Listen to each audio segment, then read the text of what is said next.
I would also like to thank our kind supporters for obviously UPS, Georgia Power, ICA, Dr. Abu Bakr, Korean American Chamber of Commerce, NACA.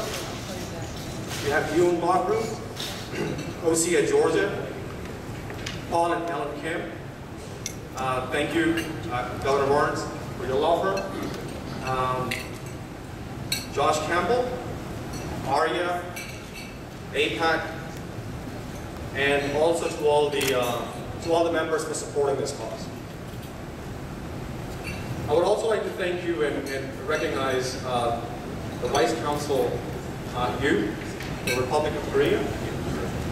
Thank you for being here. Thank you very much. As a Community and Asian American Legislative Task Force, our goal today is to raise awareness, support the Legislative Day next year, and lobby the legislature for a permanent Georgia Asian American Commission. Since the Commission in 2001 and 2003, Asian American community has overcome great hardship and made outstanding contributions to the educational, economic, technology, and cultural well-being of the state. But we still face many challenges for full social, economic, and political integration within the state of Georgia. As we grow in numbers, our issues are also increased, which require fair representation and increased access. We need a voice at the state capitol. Policymakers should view the Asian American community as an asset that contributes significantly to the state's economy, growth, prosperity, through paying taxes, creating jobs, consuming goods and services. Now, the first Georgia Commission on Asian American Affairs was created by executive order by Governor Roy Barnes on July 25th, 2001. Personally, Governor Barnes, thank you for your vision. Thank you for your determination, dedication, and commitment to the Asian American community almost 10 years ago.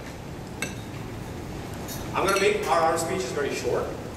So please welcome the 80th Governor of Great Stewart, Georgia, Honorable Governor Roy Barnes.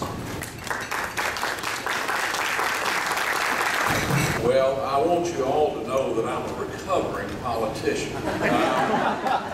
You know, they have what is called Politics Anonymous, and they have 10 steps. I think I'm about ready for 7 to exist. First, I want to thank UPS for allowing us to be here tonight at this great event.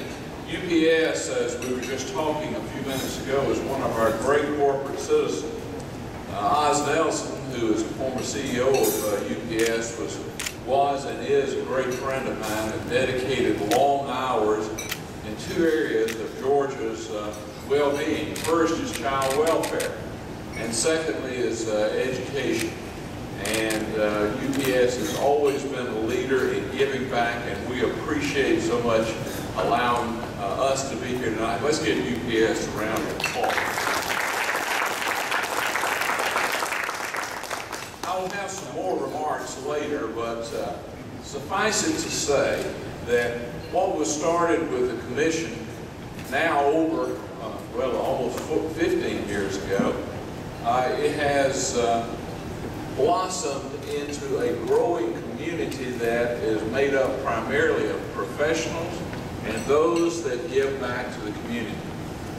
And I'm glad that what we started continues, if not in law and executive order, at least through your membership and through your cooperation and your participation. I want to thank you for allowing me to come here. I want to thank you. You know, former governors, the shelf life of former governors is about 15 minutes. And for a former governor, particularly a Democratic former governor, to get an invitation and a free meal is something I'll never pass up. Thank you, God.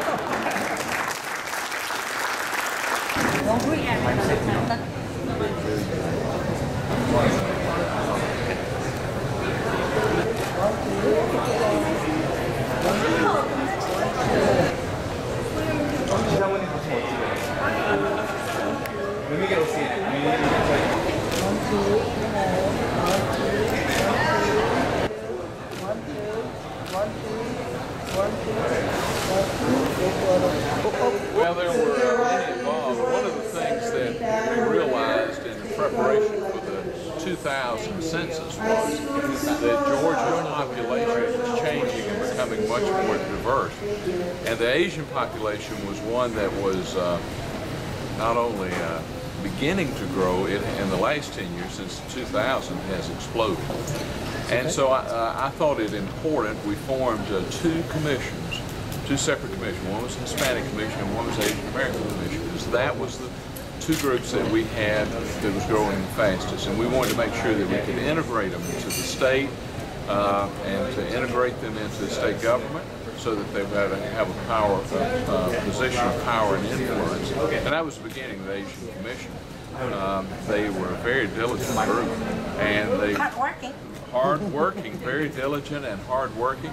They met every month, just about, and sometimes more than every month. I met with them on a regular basis, and I'm sorry that it hadn't been continued. I think the legacy was it was the first time that the Asian American had been recognized in Georgia as an integral part of Georgia's growing population. Let's face it, we already know the demographics are changing very rapidly in the state, both in politics, that is, in those who vote, and also in our population. I come from Cobb County. Just look at Cobb County. Cobb County now has about 26% African American. It has a growing Hispanic and a growing Asian community in Cobb County. That would have been unheard of in just a few years ago. Don's from Cobb County also. Look at Gwinnett County. And, you know, Gwinnett and Fulton are two of, and I'll talk about this later, but two of only one or two counties of all the counties that have more than 50,000 Asian Americans. They are two of them. And that is quite a remarkable fact in and of itself. The greatest impact, however, has been in the business community. Asian Americans tend to be more entrepreneurial than many others, and so they have had a greater and a faster impact in the business community than any group in our society. I did, and I do think that it was important. That's another forgotten group. Rural Georgia is losing population. And they've lost influence and losing population. I'm sorry. They're losing population, and Georgia is a huge agricultural state, and I think we forget that agribusiness is still the largest. And I was trying to do some recognition of the rural parts of the state, as I have trying to recognize some of the other groups that need assistance and recognition. Well, it's it's hard for me to give advice from current leadership, but because I think they're doing a good job. But I will tell you this: I think that what I would focus on is the overall health of the state by including all of its people in the promise that is America and the promise that is Georgia. And if you build on that, and particularly with education and training, which is very important, and probably the most critical area that we face is in education and job training, you'll have a winning formula. The demographics are changing in their side. It's not going to be overnight, and you have to build coalitions. Coalition building is what makes good government. And if the Democrats can build coalitions, they'll win. If they can't build coalitions, they'll win. I think it's important for us to ask. And I think that, to Governor Barnes' point about coalition building, I think that a bipartisan and multiracial coalition should speak up for the Asian American community. We do not have a coalition at the Capitol right now that's reflective of that population, but that means that it's our responsibility to ask for that commission to be created as legislators, and with the support of those who understand how vital this commission has been, I think we can push very hard to have this commission not only recreated, but to have it become a permanent part of the way Georgia operates. I would just say that from my perspective, I will work very hard with my leadership and work very hard with the minority leader who I enjoy working with very much anyway, but I'll work with them and do anything that I can to establish that. Absolutely. And I would say Don was in the legislature when I was governor, and was very supportive of the creation of the commission and helping fund it. on appropriations. Sure. Well, I learned just tonight that there is an Asian female who's considering a run for city council in Norcross, and that to me excites me. And I know that my friend Tim Herr is considering a run as well. I think that's what we need more of. We need to encourage and foster an environment that Asian Americans are willing to step out, that they feel valued, and that they feel like they have something to contribute to the legislative process at any level of government. But I do think that a signal from the state leadership that they're committed to supporting Asian American issues as well would also help foster that environment. And I stand committed to helping any candidate that is interested or contemplating running and advising them and sharing my experience with them. I'm enjoying raising grandchildren and practicing law. I'm practicing law with my daughter and my son-in-law, and so I'm enjoying that. Take some time at my farm, so I believe I'll let younger hearts do you believe that there's any chance to change? Yes, I do. It's close. The state's changing. I mean, listen, President Obama took over 45%, almost 46% here. So we know that we're within striking distance. Democrats are within striking distance. And you know, if Republicans continue to be the party of, you know, just white males, it is not one that can be pursued and sustained over a long period of time, because the state's changing. Our population's changing. Thankfully, our population's changing. I mean, it's a good thing, and we should welcome that diversity. We should welcome the new people. It gives us new vibrance, new vitality. So, new business.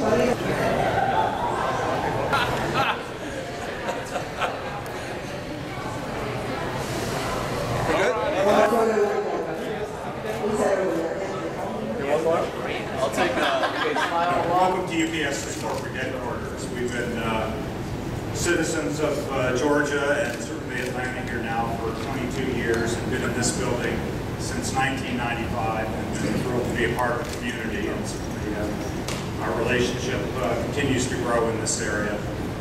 And on behalf of UPSers here in Atlanta and around the globe, and the UPS Asian American Business Resource Group, which is really the group that makes all this happen here at UPS, we would like to welcome you here to our global headquarters. It's also a great honor to be here with our distinguished guests, Lloyd Barnes, and also to be here with our tonight's honorees, Ms. Lani Wong and Dr. Josephine Tan, so I'm looking forward to recognizing them. Estrella mentioned that just last night we had a great meeting here of the business resource groups of various corporations around Atlanta and businesses, in addition to the AARP group that helped to sponsor. Talking about, we had a nice panel discussion talking about the great accomplishments of the Asian American community here, and then also a frank discussion about some of the barriers and the challenges of, especially from a corporate level, of making sure that the Asian American community is celebrated, that the inclusion is appropriate so that they have an opportunity inside of corporations to grow and to prosper.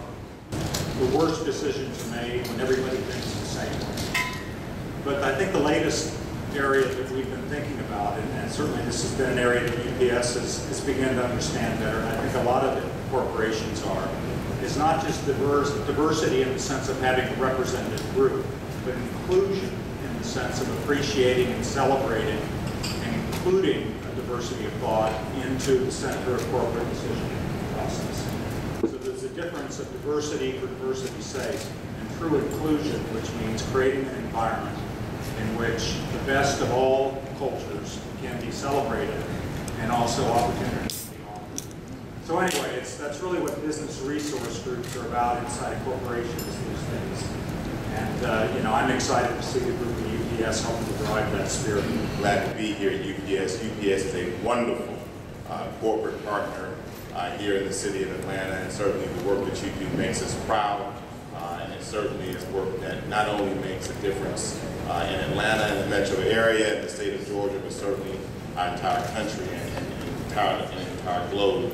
I certainly want to thank Tim for making that introduction. I really appreciate your introduction. I was getting a little concerned and started to squirm as he started to list out some of the aspects of my profile. I didn't want him to get to a part in my profile where he said something that might embarrass me. But again, I'm really appreciative of his introduction. I'm really glad to be here with Alex Wan. Alex is a member of the Atlanta City Council and certainly Alex, and he won't admit this, but Alex really is one of the smartest people on the Atlanta City Council.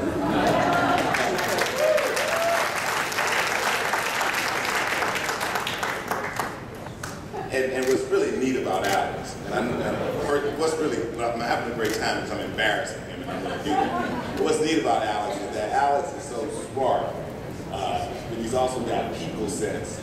So when he knows he's overpowering you in an argument, he kind of lays back a little bit and he's kind of calm about it, and he kind of create jobs and assist small and minority-owned businesses. The Commission also provided valuable insight to policy making in areas such as healthcare, economic opportunity, and education related to Georgia's growing Asian American communities. Between 2000 and 2010, Georgia's Asian American and Pacific Islander population grew by over 83%. And Georgia is now home to nearly 500,000 Asian American and Pacific Islanders. Woo! Yeah, that's worth a round of applause. So recognizing this growth, it certainly is no surprise that Governor Barnes, during his tenure, would form a commission that focused squarely on creating opportunities for Asian and Pacific Americans and improving the quality of life for this very important community. The tremendous efforts and contributions of the Commission and organizations like the Center for Pan-Asian Community Services have certainly not gone unnoticed throughout the state. CPAC has a wonderful cheerleader here. And neither has the leadership and the outstanding public service of Lonnie Wan and Dr. Josephine. It's leaders like these two talented women and dedicated community service that make Georgia a great place to live, work, and play regardless of your ethnicity or race. I want to personally thank both of you, as well as the Georgia Asian American and Pacific Islander Task Force and CPAC for all that you've done and all that you will continue to do on behalf of all citizens of the state of Georgia. And I certainly would like to thank my good friend, Governor Roy Barnes, for all the service that he has provided to the state of Georgia, and certainly in establishing this very important commission. I have to say this, Governor Barnes talked about this idea of having a shelf life, a very short shelf life as governor. He certainly has not had a very short shelf life because he certainly has a shadow that still looms very long and wide over the state of Georgia. So thank you very much for all the leadership that you actually continue to provide in the state of Georgia, not only as a public servant, but someone who certainly is helping communities that need help in your legal. Yeah, can you give him a hand?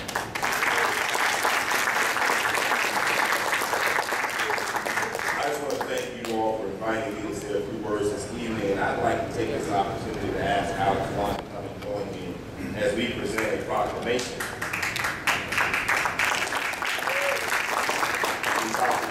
And Lonnie Wong, if you both come forward.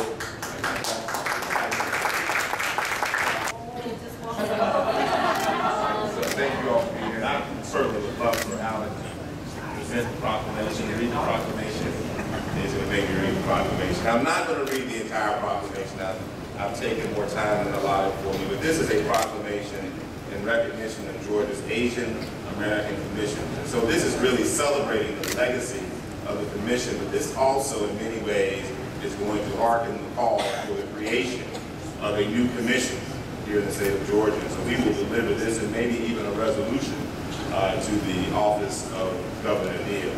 And so this proclamation says in pertinent part, whereas the first Georgia Commission on Asian American Affairs, comprised of 20 members, was created by executive order of former Governor Roy Barnes on July 25, 2001, and the second Asian American Commission for a new Georgia was created by former Governor Sonny Perdue with 18 18 members in July of 2003, whereas the Commission further served in a consultative capacity providing valuable insight to policy-making areas such as healthcare, economic opportunity, and education, and whereas the state of Georgia is now home to more than 386,000 residents of Asian American Pacific Islander ancestry, the 5th highest AAPI growth rate in the nation, and whereas there is now a most prevalent need in the state of Georgia for an Asian American Pacific Islander commission tasked with identifying and exploring the most pressing issues facing the Asian American Pacific Islander community. Now therefore be it resolved that we, the members of the Atlanta City Council, and on behalf of the citizens of Atlanta, do proclaim June 21st, 2013 as the Day of Georgia's Asian American Commission. This is signed by me and all members of the council.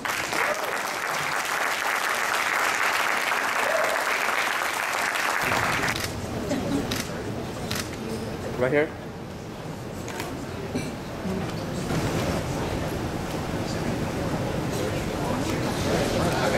I won't take long.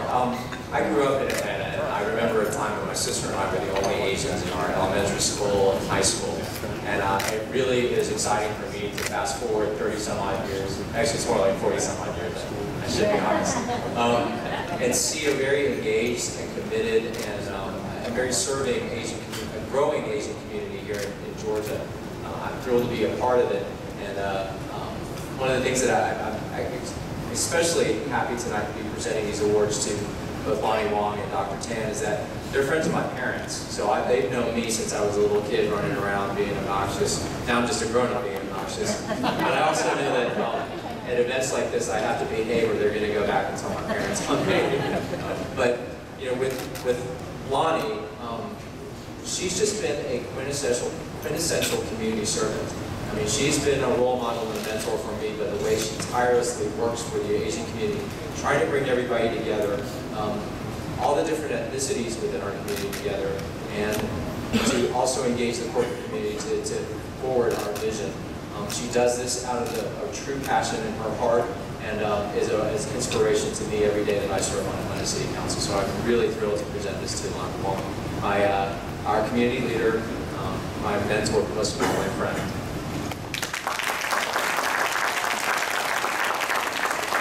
My age.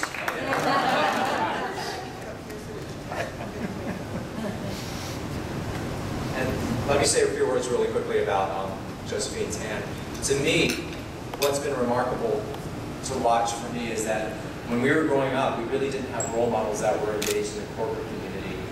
And there was Dr. Tan. And she has been at Georgia Power and has been such a beacon and has shown the young Asians what it means to rise up and be a leader within a powerful and important corporation in Georgia. But she's never stopped remembering that a good corporation is a good citizen as well. And she's made sure that Georgia Power has been engaged and has been supportive of everything that the Asian community has tried to accomplish.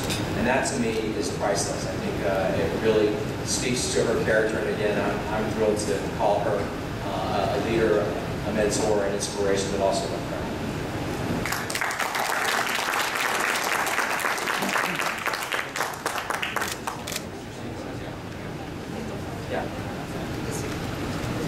So while Alex takes a photo, I'm going to embarrass him a little bit and talk about his bio. So if you guys don't know Alex Wan, could you look right here? He's been a council member for the City of Atlanta since 2010. He's a graduate of Georgia Institute of Technology, where he earned a bachelor in industrial engineering in 1988. So that doesn't show his age. It does. He went on to go to Wharton, and he earned a Master of BA with a concentration in finance. And of course, he's been our city council since 2010. He's been, I mean, I can't name the number of awards that he's won as an Asian American leader. Since he outed his age, I can call him Dad. I'm that much younger than he is. I think. So, you know, he's very humble when he speaks about his, when he talks about his accolades. And, obviously our two recipients of our awards tonight as well. So, thank you so much, Alex, and thank you so much for all that you guys did.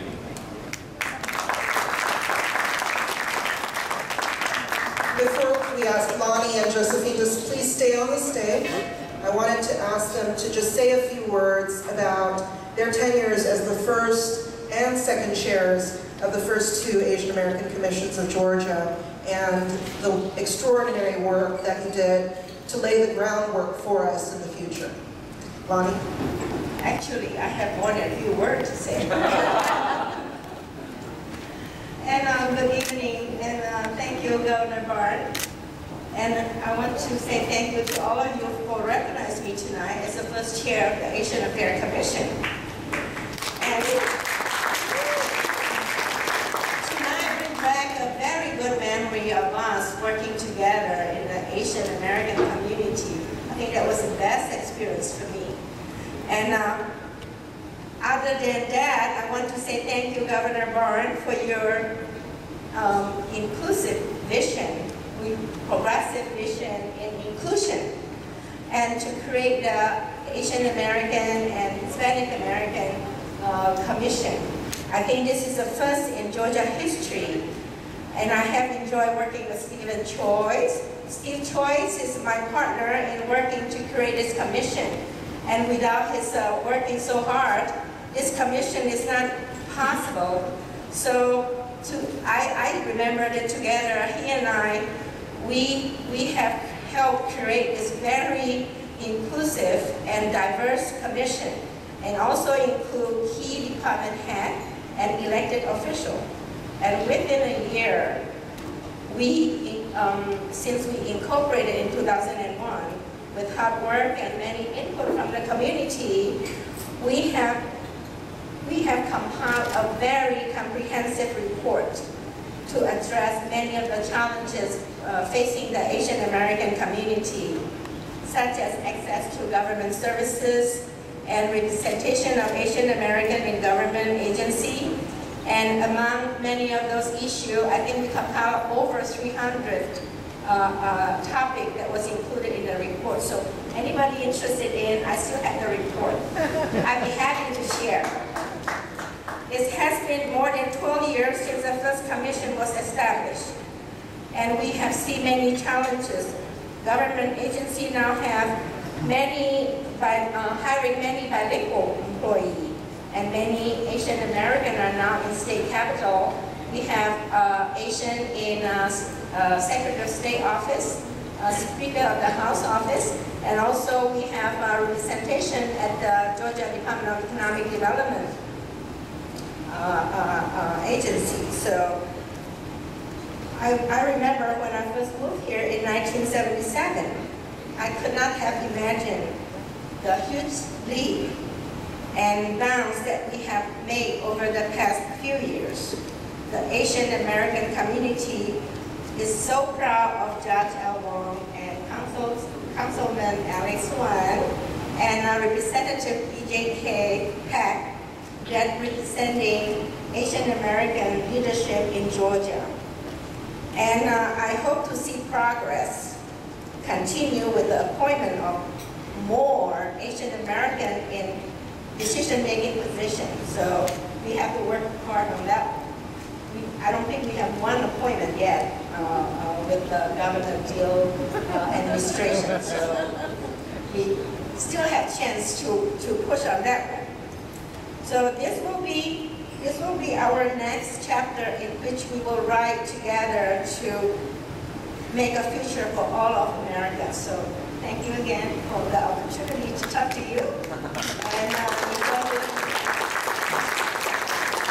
And Governor Roy Barnes, Councilman Alex Wan, distinguished guests, ladies and gentlemen, thank you for UPS for hosting us here. I can remember in the last 30 years that I have been working with the community. UPS and Georgia Power have always been the forefront in terms of community services and community leadership. There were a few of the Asian American Heritage Month proclamation.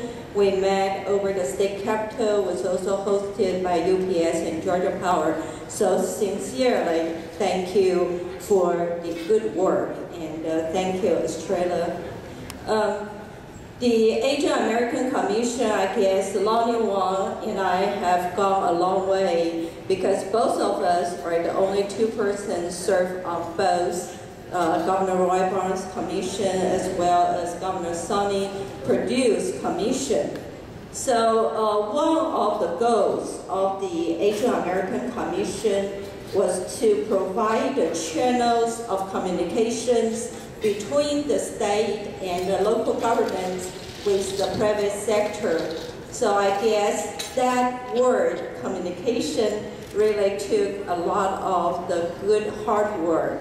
So congratulations to all the commission members in the past 10, 12 years that your hard work in reaching out. And we have LX1 formally being a member of the City Council of the City of Atlanta, BJ Pack, Charlie's Bird. We are very proud of you. So that's one thing that I think is very crucial for the voice of Asian American community is that doesn't matter how good work we do, if we don't have a voice, not only in the business community, in the professional world, but also in the political world. If we cannot influence the decision-making and the policy-making of the country, of the state, of the county or city government, then we still don't have any influences. Don't think that we are influential yet, because it doesn't matter how hard work we do and how well we do, we are not there yet. So please work with the Asian American community and the mainstream in such a way that we will have a voice in the future. So encourage your co-workers and your counterpart of the Asian American communities to run for the public office. Just to go out and vote is no longer the most influential thing. So besides go out and vote, please consider being one of the political candidates. So that's my message for today. And thank you, Lonnie, and all the organizing committee. The honor is all yours. I think Lonnie Wang and I just provide a vehicle of communication for all of you. Thank you. Good evening.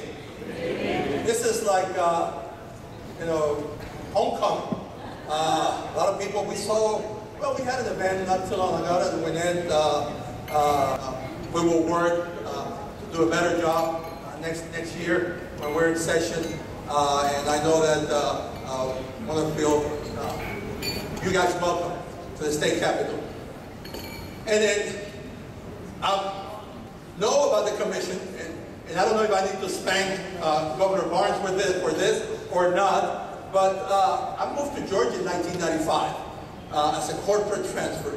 And again, that didn't work out, so I reinvented myself around nonprofits, helping the community, especially the Latino, that was exploding in the 1990s in the state of Georgia. So because of my work with the community in 2001, Governor Barnes appointed me in July and summer of 2001 to the first commission of Hispanic Affairs.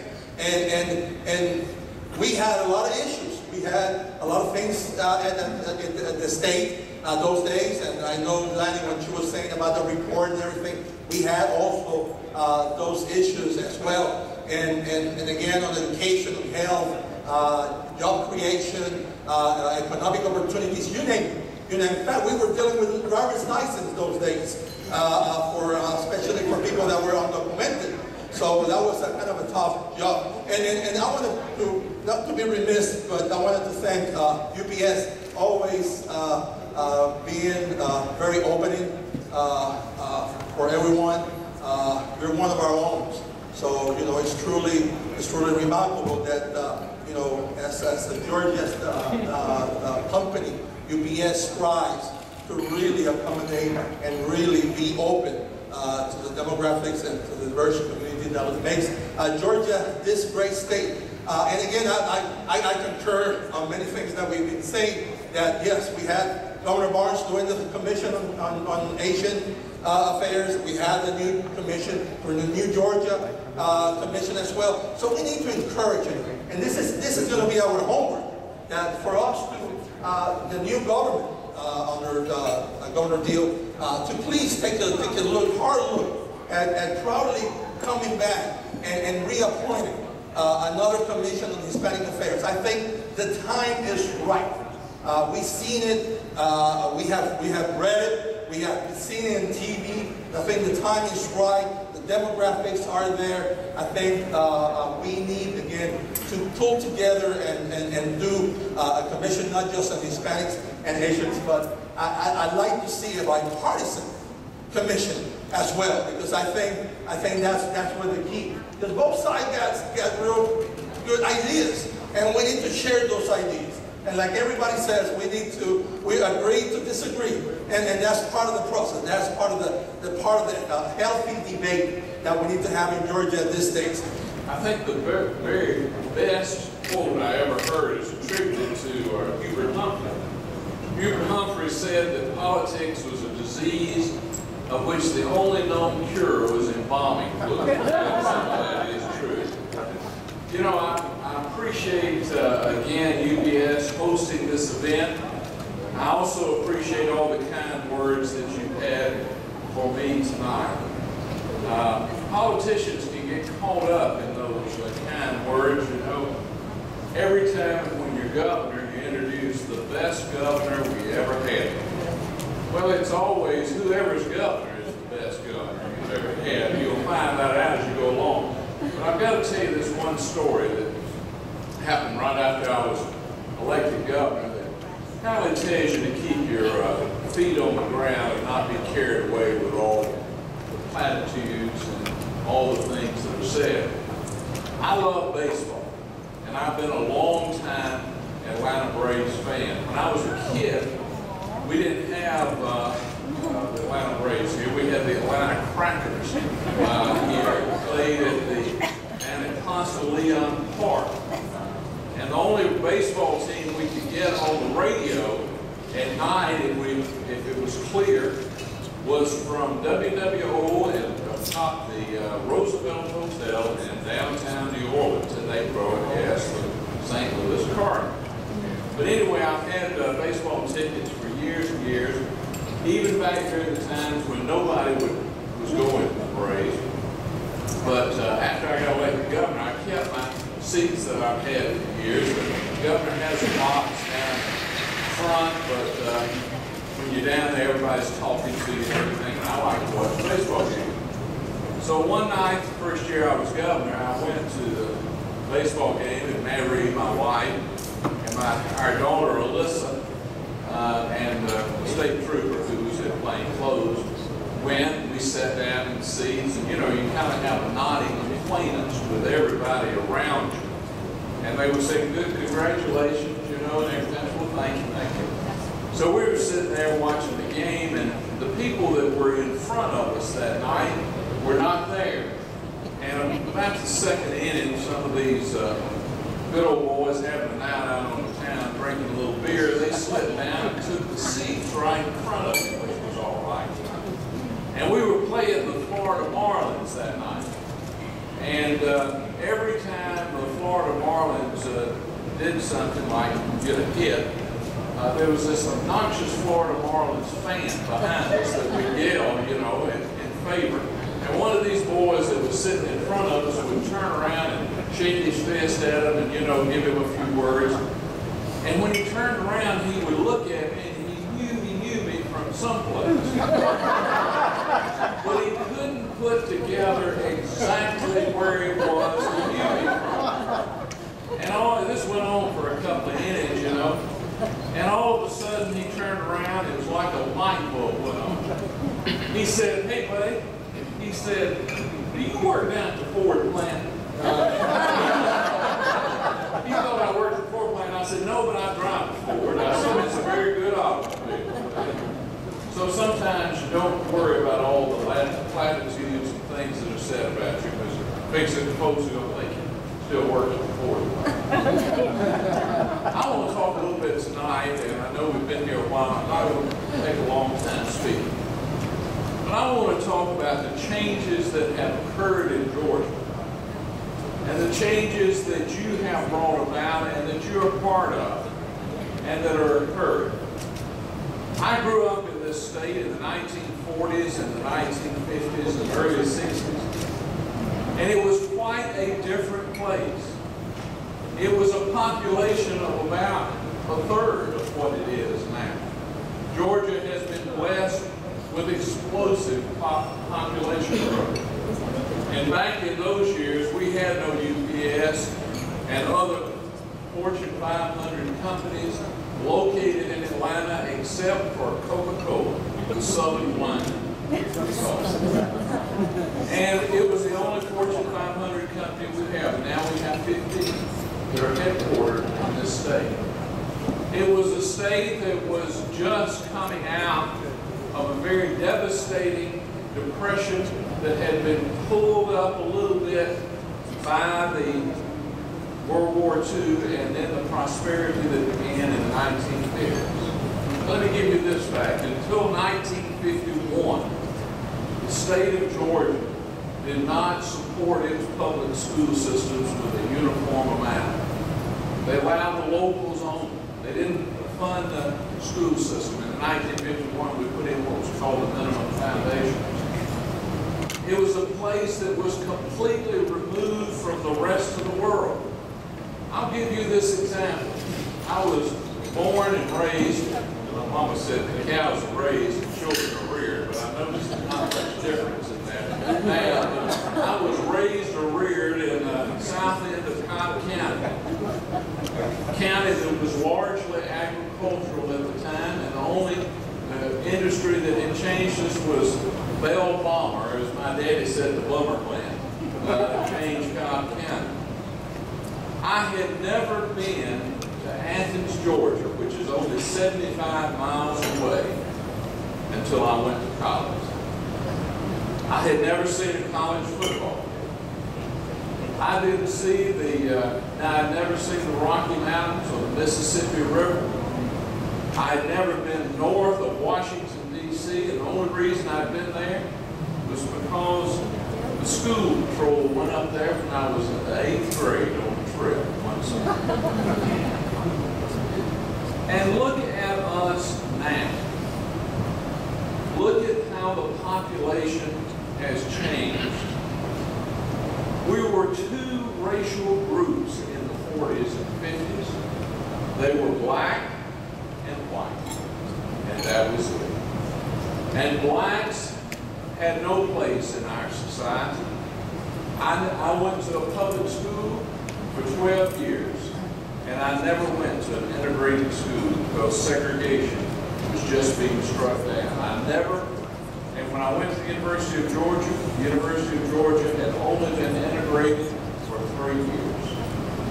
Blacks were disenfranchised and were second-class citizens. And the truth of the matter is, there was no other population groups in our society. And it was a society that was dominated under a theory of white supremacy, and it was not even questioned at the time. But yes, look at what has happened today. Look at this company right here. This company headquartered in Atlanta, Georgia, that reaches all over the world.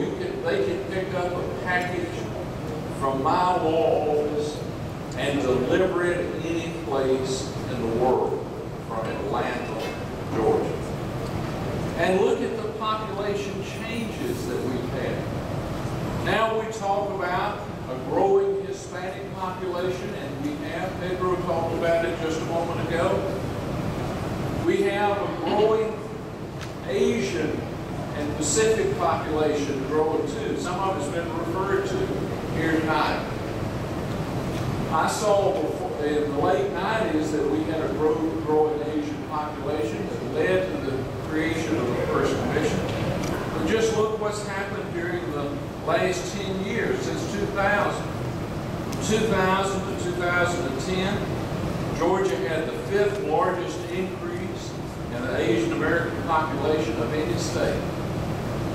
The 2010 census showed that Gwinnett and Fulton counties were out of only 51 counties in the United States with an Asian American Pacific population of over 50,000 people. Only 2 out of the 51 counties, and 2 of them here in this state.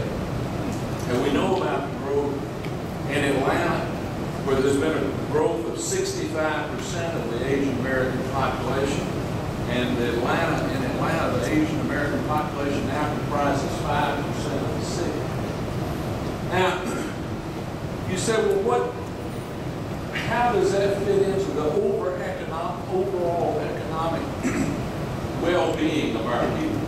How does it fit in to our growth as a state? And how does it fit into the increase of prosperity of everyone? Well, here's how it fits in. It fits in because each one of you have a unique experience that is completely different than mine growing up. You bring a breath and you bring a vitality that my life experiences never touch. You teach us the differences that exist in the nation and in the world, and you teach us that we have to become part of it or we will not continue to prosper in the future. That is the importance of the commission. It is the importance of this community, because you teach us how to prosper in the future in an international stage that is no more, that is changing so much that it will be no more in just a few days. But you know what the greatest distance that exists in the world today? It's the existence between an index finger and a send button on a computer. You think about that. We send money around the world. We send goods and services around the world. And you have that experience, and I don't. I don't, as American, as a Georgian, growing up at a different time. So what can we learn from all this? Well, I think there are several lessons that Georgia needs to learn. One, that it has a choice. It is really at a crossroads.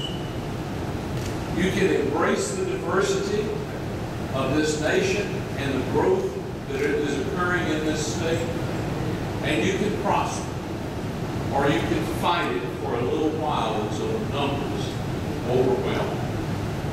And the question is, will the leadership of the state and the counties and the other governmental entities in the state, will they embrace the diversity that not only is a diversity, but as Kurt says, an inclusion that makes us a stronger people?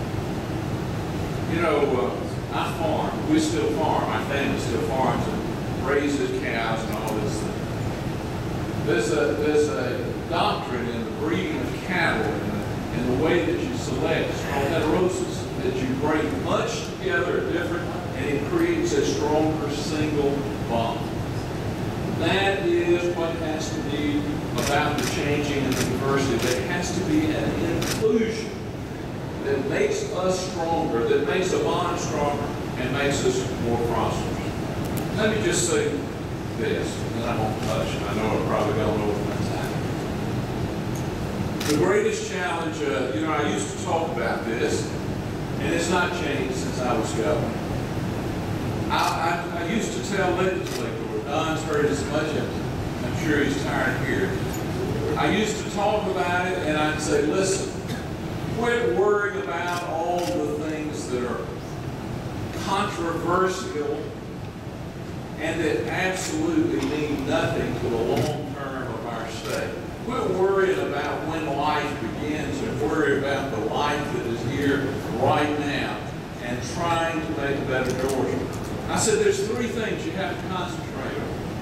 I called it WET: water, education, transportation.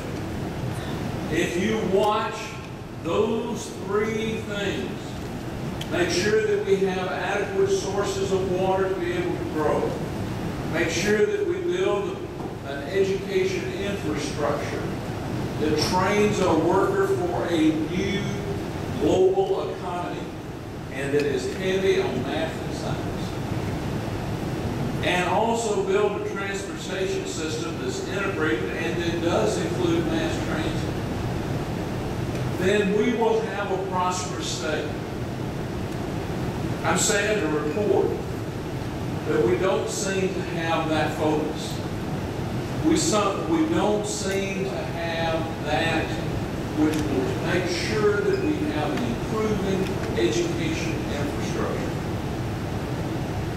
I know it's been tough economically, but the funding for higher education in Georgia has been, the governor's budgets have cut higher education more, it's about 45%. Cut in the last 10 years. Public education has cut about 22% in the last 10 years. How do you think that we're going to keep these emerging nations that are generating more engineers every day than we can even think about? We have to do that. You have to do that. You have to make sure that you instill in your leaders that this is important stuff. It's not about whether you know Shakespeare better, it's whether we will be a competitive nation in 50 years. That's what that's about. And so become involved in the political process. Become involved, run yourself. If you don't want to run, there are politicians all the time that need help, and I will assure you they will always call on you. And if you help them, they'll listen to you. They'll listen to you. Make sure that the political process works for all of us, and those that embrace diversity, those that embrace strength, those that embrace economic development without boundaries, those that say that we will be a better people because we include all of our people in the dream that is America. Thank you. God bless you.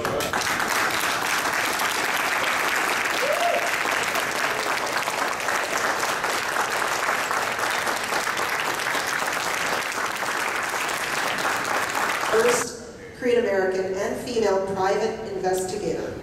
So it's really a unique career and actually quite well used in the Korean American community. So if you need her services, see her after the program. Kim Yi. Thank you, Bonnie. I'm very honored to be here tonight as the interim president of the Korean American Chamber of Commerce. I originally wasn't going to speak because I'm a little bit shy, but thank you for the opportunity to come up here. The Korean American Chamber of Commerce, we're making a lot of changes. We're trying to make some more political connections, and we understand the strength behind having the political connections, and we need to make the Asian community stronger, and we need to have a voice in the Atlanta area. And I'm very glad that we have this opportunity to meet with Governor Barnes. And I knew Lonnie Wong and Josephine Tan from a long time ago, and the two of you have never age for some reason, I don't know, but you never age, and I'm very honored to know both of you, and thank you for giving me the opportunity to speak tonight. Thank you. 1, 2. Look right here first. Okay. 1, 2. 1, 2. 1, 2.